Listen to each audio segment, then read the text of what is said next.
আমরা আলোর প্রতিসরণ পড়ছি, এর আগে আমরা পড়েছি আলোর প্রতিফলন, এবং সেই প্রতিফলন সম্পর্কে আমরা জানি যে আয়নার সামনে আমি যদি নিজের মুখটা রাখি তাহলে যে মুখের একটা প্রতিবিম্ব তৈরি হয় সেটা ছিল প্রতিফলন।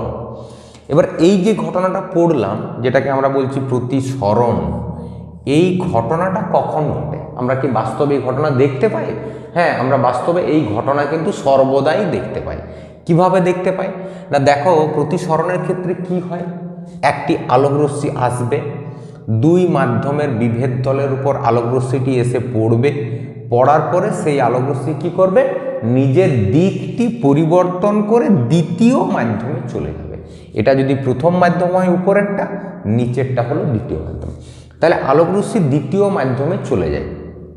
এই ঘটনাটা কোথায় দেখেছি না, দেখবে এই ঘটনাটা আমরা কিন্তু আকছার সমস্ত জায়গাতেই দেখতে পাই। কোথায়? একটা বালতির ভিতরে যদি একটা জল রাখা হয় তাহলে দেখবে মনে হয় যেন বালতির তলাটা অনেকটা উপরে উঠে চলে এসছে। এটা আসলে প্রতিসরণের জন্য হয়, সেখানে আলোকরশ্মি কি হয়, বেঁকে যায়। এবার দ্বিতীয় আরেকটা বলা যায় যে মনে করো জলের মধ্যে একটা মাছ আছে, জলের মধ্যে দেখা যাচ্ছে, জলের একটু ভিতরেই আছে, দেখা যাচ্ছে একটি মাছ আছে। এবার সেই মাছটি ধরার জন্য তুমি কি করলে, একটা বড়শি নিক্ষেপ করলে বা একটা তীর নিক্ষেপ করলে, যে তীরটি দ্বারা মাছটিকে যেন মারা যায় বা মাছটির গায়ে যেন আঘাত করে তীরটি। এবার দেখবে যারা মাছ ধরে তারা যখন তীরটিকে আঘাত করে, তারা যে জায়গা থেকে মাছটি দেখতে পায়, যে মাছটি জলের যতটা নিচে আছে দেখতে পায়, তারা কিন্তু তীরটি তার থেকেও কিছুটা নিচে নিক্ষেপ করে। কেন নিক্ষেপ করে? তার কারণটা এরকম, মনে করো এখানে একটি মাছ আছে, এটা জল আর এটা হচ্ছে বায়ু। তাহলে আমার এখানে চোখ আছে, এই জায়গাতে আমার চোখ আছে, আমি এখানে চোখ রেখেছি, তাহলে চোখের সাহায্যে আমি কাকে দেখছি, মাছ। কিন্তু খেয়াল করো আমাদের চোখ কখনোই কিন্তু বাঁকা দেখে না, তাহলে আমাদের চোখ কি দেখবে, আমাদের চোখ তো সোজা সোজা দেখবে। তাহলে আমাদের চোখ দেখবে এই মাছটি মনে হবে যেন এখানে আছে, অর্থাৎ মাছটি এই জায়গাতে চলে এসেছে, এটা দেখতে পাবে। যার ফলে তীরটা যদি আমি এই জায়গাতে করে নিক্ষেপ করি তাহলে কিন্তু মাছটি মারা যাবে না, কেননা মাছটি এই উপরে নেই, মাছটি আছে কোথায়, নিচে। তাই মাছটিকে তীর নিক্ষেপ করতে হলে আমাদেরকে ওই তীরটিকে যেখানে মাছটিকে আমরা দেখতে পাবো তার থেকে কিছুটা নিচে তীরটিকে ছুটতে হবে, কেননা মাছটিকে আমরা যেখানে দেখছি আসলে মাছটি সেখানে নেই, মাছটি তার থেকেও অনেকটা নিচে আছে। এটা তো ওই বালতির বললাম যে বালতির তলাটা দেখে মনে হয় যদি জল রাখা হয় তলাটা অনেকটা উপরে উঠে যায়, ব্যাপারটা সেই রকম।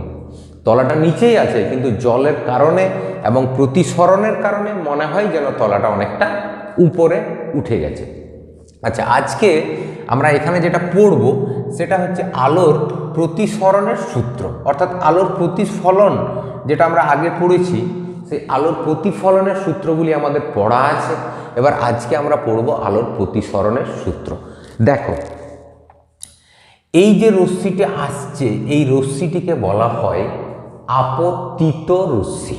তাহলে এই রশ্মিটির নাম হচ্ছে আপতিত রশ্মি।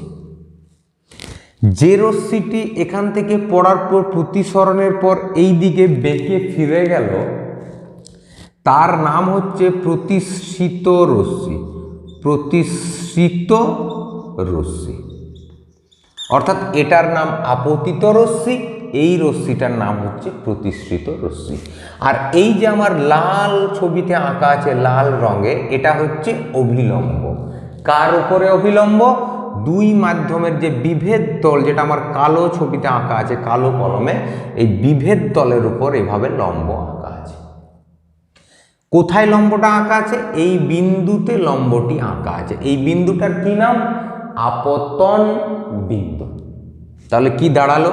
আপতিত রশ্মি, প্রতিসৃত রশ্মি আর এই অভিলম্ব, এই তিনটি একই সমতলে অবস্থিত।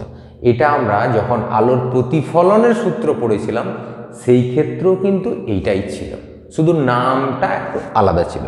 তাহলে আবার বলছি, আপতিত রশ্মি, প্রতিসৃত রশ্মি এবং আপতন বিন্দুতে দুই মাধ্যমের বিভেদ তলের উপর অঙ্কিত অভিলম্ব একই সমতলে অবস্থিত। এটা গেল আলোর প্রতিসরণের প্রথম সূত্র। এইবার আলোর প্রতিসরণের আমরা দ্বিতীয় সূত্রটি পড়ব।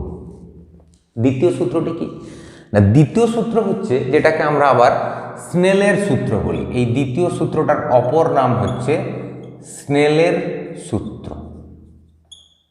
স্নেলের সূত্র।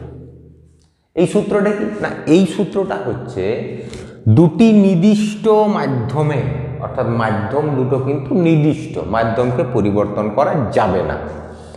দুটি নির্দিষ্ট মাধ্যমে নির্দিষ্ট বর্ণের আলোকরশ্মির ক্ষেত্রে আলোকরশ্মির বর্ণটাকেও নির্দিষ্ট করা হলো। কেন না, আলোকরশ্মির বর্ণের যদি পরিবর্তন হয় তাহলে সেক্ষেত্রে কিন্তু এই যে আলোকরশ্মি বেঁকে গেছে, যার প্রতিসরণ হয়েছে, এই রশ্মির বাঁকাটা কিন্তু কম হতে পারে, আবার বেশি হতে পারে।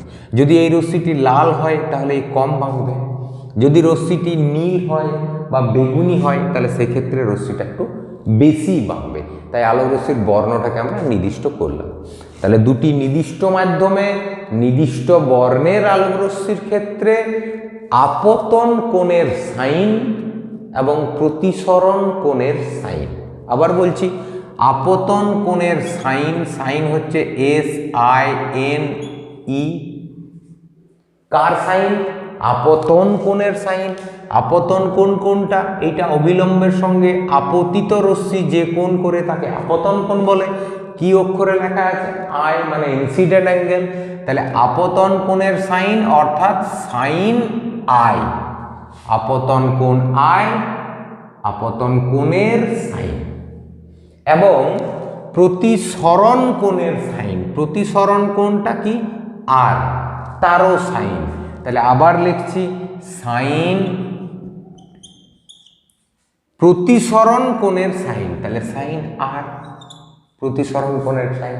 ওকে, তাহলে আপতন কোণের সাইন, প্রতিসরণ কোণের সাইন এর অনুপাত ধ্রুবক হয়। অর্থাৎ এই দুটিকে যদি আমরা অনুপাত করি, দেখো এখানে ভাগ করা, অনুপাত মানে ভাগ, এই অনুপাতটি সর্বদা কি হবে? ধ্রুবক। ধ্রুবক।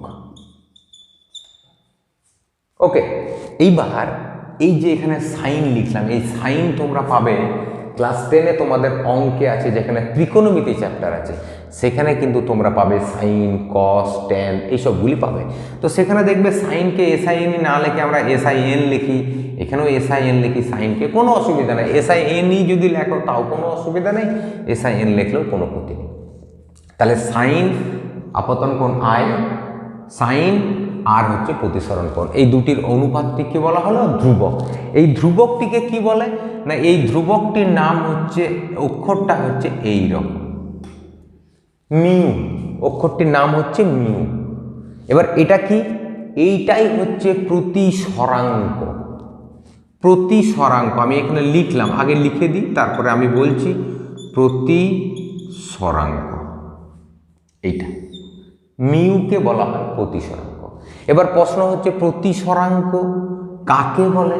প্রতিসরাঙ্ক হচ্ছে আপতন কোণের সাইন এবং প্রতিসরণ কোণের সাইনের অনুপাতকে প্রতিসরাঙ্ক বলে। তাহলে আমরা প্রতিসরাঙ্ক পেয়ে গেলাম। এইবার এই যে প্রতিসরাঙ্ক, এই প্রতিসরাঙ্ক মানে কার সাপেক্ষে কার প্রতিসরাঙ্ক? এখানে sine I by sine R মানে হচ্ছে 1 নাম্বার, আর এখানে দেওয়া হয় 2 নাম্বার, 1μ2, অর্থাৎ 1 নাম্বার মাধ্যমের সাপেক্ষে 2 নাম্বারের প্রতিসরাঙ্ক। এই যে 1 নাম্বার মাধ্যম প্রথমটা, এই 1 নাম্বার মাধ্যমের সাপেক্ষে 2 নাম্বারের যে প্রতিসরাঙ্ক সেটাকে লেখা হয় 1μ2। ঠিক, তাহলে এটা হচ্ছে 1μ2 এবং এটাই হলো আমাদের স্নেলের সূত্র বা প্রতিসরণের দ্বিতীয় সূত্র, যে আপতন কোণের সাইন আর প্রতিসরণ কোণের সাইনের অনুপাতটা ধ্রুবক হবে। সেই ধ্রুবকটাকে আমরা কি বলি? প্রতিসরাঙ্ক।